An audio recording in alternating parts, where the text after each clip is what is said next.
In this video, I'll show you how to delete a file using the Google Drive node in N8n step by step. If you're building automations in N8n and need to remove files from Google Drive automatically, this is a quick and simple workflow to set up. If this video helps, make sure to hit like and subscribe for more N8n tutorials just like this. First, open the workflow you want to work on in N8n.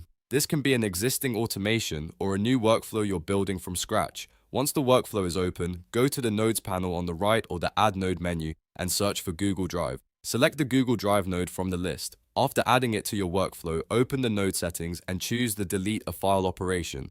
This is the action that tells N8n you want to remove a file from your Google Drive account. Next, configure what you want to delete. You'll need to specify the file you want to target, usually by file ID or the required reference depending on your setup. Make sure the correct file is selected so you don't delete the wrong one. If your workflow uses data from a previous node, map the file information into the Google Drive node so it can identify the correct file automatically. Double check your credentials, make sure the Google Drive account is connected properly, and confirm the operation is set to delete the file.